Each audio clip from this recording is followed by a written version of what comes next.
Election commission को chair को respect करते हैं, लेकिन जैसे बिहार में 40 लाखों का ज़्यादा आदमी को नाम निकाल दिया और बंगाल में भी करने वाला है, अगर करेगा तो घेराव कर्मसूची करेंगे, पूरा घेराव होगा, पूरा आंदोलन होगा। हम नाम काटने नहीं देंगे, हम नाम डालने नहीं देंगे डिटेंशन कैंप में। जो लोगों ने बाहर में है हम उसको छुड़ा के ले आया, हम कोर्ट केस करके छुड़ा के ले आया। अरे जो आईन है आपका, जो कानून है, इसको हम बातिल करेगा, हम इसमें हम चेंज करेगा।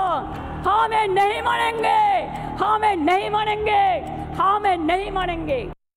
মণিশঙ্কর বাবু আপনি আইনজীবী, আইনের ভাষা বোঝেন, প্রমাণ দেখালাম, আপনি নয় ভুল বলছিলেন, নয় মিথ্যে বলছিলেন, ভোটার বলেননি, নাম বলেছেন, নাম বাদ দিতে দেব না বলেছেন।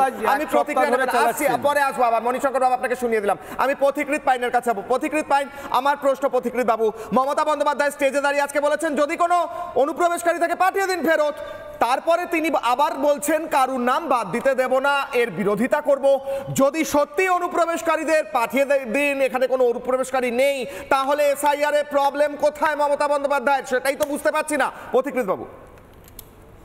বিশালয়, পশ্চিমবঙ্গের জনবিন্যাস অনেক জায়গায় পাল্টে গেছে, এটা রিয়ালিটি। এটার জন্য আমার বলার আলাদা করে কোনো দরকার নেই। এবং ইলেকশন কমিশনের কাজ নয় যে যারা অবৈধ তাদেরকে ডিপোর্ট করা, কিন্তু ইলেকশন কমিশনের কাজ হচ্ছে যারা বৈধ ভোটার নয় তাদের নামটা হাঁটানো। এবং এটা নিয়ে সুপ্রিম কোর্টে কেসও হয়েছে, সুপ্রিম কোর্ট কিন্তু সেটার উপর কোনো স্টে অর্ডার দেয়নি।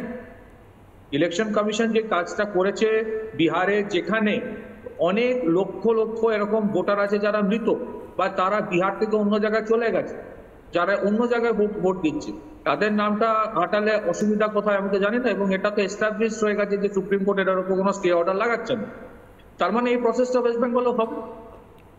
ডিপোর্টেশনটা হচ্ছে কিনা সেটা আরেকটা ব্যাপার, কিন্তু ভোটার লিস্ট থেকে যেগুলো অবৈধ তাদেরকে বাদ দেওয়াটা স্বাভাবিক।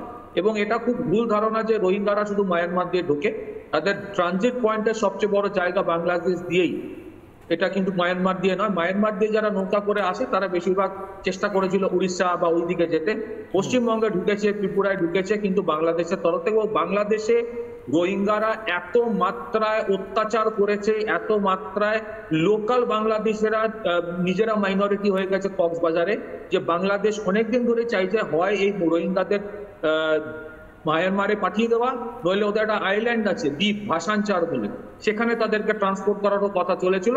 আর তা নাহলে তারা যদি এদিকে আসতে চায়, আমাদের এখানে এমনি লোক আছে ভারতবর্ষে যারা ওদেরকে এনে জামাই আদর করে ভোটার কার্ড আধার কার্ড বানিয়ে দেবে, সে তো আছেই।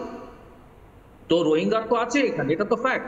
এবং শুধু পশ্চিমবঙ্গে না, নানান রকম জায়গায় আছে, ভারতবর্ষের নানান শহরে আছে, তাদেরকে আজ ডিপোর্ট করা হচ্ছে। এবং আমি একজন প্রবাসী বাঙালি হিসেবে বলছি, বাংলা ভাষা বললেই সে ভারতীয় হয় না, বাংলাদেশেও সবাই বাংলা ভাষা বলে।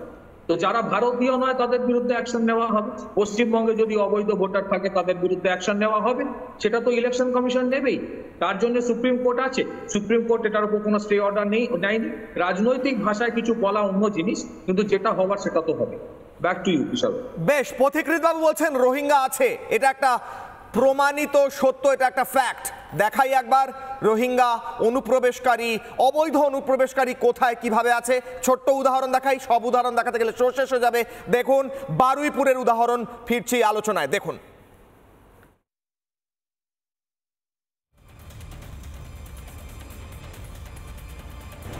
দেখুন সবথেকে বড় মজার ব্যাপার, আমার এখানে যখন রোহিঙ্গারা আসে, আমি যেমন রাজ্যের একদম রাজ্যপাল থেকে শুরু করে, মুখ্যমন্ত্রী থেকে শুরু করে, ডিএম থেকে, এসপি থেকে, এসডিও থেকে, লোকাল থানা পর্যন্ত আমি চিঠি করেছি, তার রিসিপ আছে আমার কাছে। এখানে আত্মীয় স্বজন আছে, কলকাতার বিভিন্ন জায়গায় গোপনে তারা ফ্ল্যাট নিচ্ছে, তারা থাকছে, পরে এখানকার সব হয়ে যাবে।